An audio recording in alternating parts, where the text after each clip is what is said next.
aparición del cometa Halley en 1910, que aquí en Ingenio le llamaban popularmente la estrella del Rabo. Y eso fue precisamente un material que me pareció interesantísimo para componer precisamente mi primera obra narrativa, que se llama así, La estrella del Rabo, ¿no? Que es una novela de corte costumbrista ambientada justamente en esa época, en 1910. Sí, bueno, una de las cosas también que me llevó a redactar la novela, bueno, hay un poeta, un célebre poeta del municipio, Juan Nuez Vega, Juanico Nuez, como le conocemos.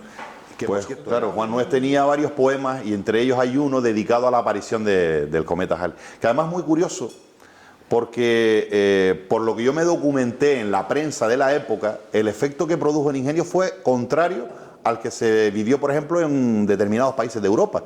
Te cuento rápido, cuando se anuncia la inminente catástrofe, porque se hablaba de que este cometa podría colisionar con el planeta Tierra, como algo sucedido hace 65 millones de años con el caso de la extinción de los dinosaurios, ¿no? Se preveía algo similar, ¿no?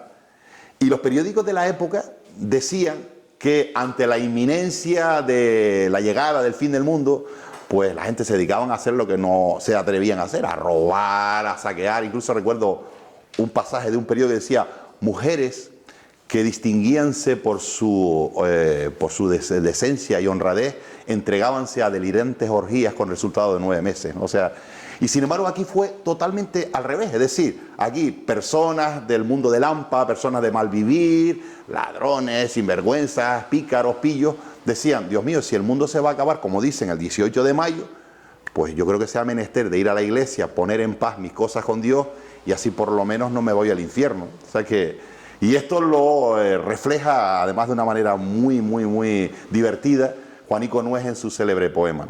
¿Te acuerdas del poema?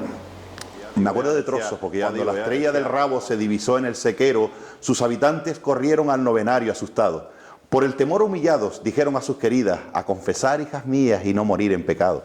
Esa estrella misteriosa que se ha visto en estos días inicia el fin de las cosas y el término de la vida. Por las maldades y envidias y la tanta corrupción, Dios, con su justa razón, el castigo nos envía, y el 18 será el día en que el mundo será carbón. Es larguísimo el poema, ya digo. Recuerdo que terminaba diciendo que estos temores calmaron y todos se han convencido al ver que el astro ha seguido y ningún daño ha causado. Y aunque todos confesaron, ninguno perdió la saca y de nuevo se lanzaron a robar piñas y papas. Brevas muy pocas escapan de sus avances primeros, por el tiempo que perdieron les cayeron como clavos, ya sin temor al lucero ni a la estrella del Rabo. Digo, el poema es larguísimo, pero sí tengo recuerdo de... Y entonces, bueno, ese fenómeno que efectivamente el propio Edmund Halley, por lo que yo me pude también documentar, decía, porque la órbita que desarrolla el cometa es irregular y que a lo mejor en esa aparición de 1910 era cuando más cerca iba a pasar de la Tierra. Yo creo que por ahí se destapó ese rumor de que podría colisionar.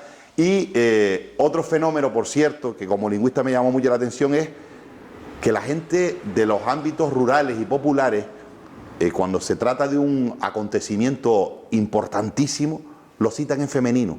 Nunca oí decir: va a llegar el fin del mundo. Dicen: va a llegar la fin del mundo. Mi abuela lo decía mucho. Sí, porque se decía que se hablaba de la fin del mundo, que va a llegar la fin. Y el propio Juan Nuez, en una parte se puede dice: si la fin se demora, porque hablaba de unos mancebos o una pareja que mantenía una relación de mancebía, y en un momento ella le decía a él que si la fin se demora, aquí está tu amada que te espera, algo así, no recuerdo bien, pero lo decía en femenino, la fin, ¿no? Que es otro tema también curioso, ¿no? El por qué citar en femenino lo importante, lo trascendental, y digamos que lo cotidiano, lo de todos los días, ponerlo en masculino.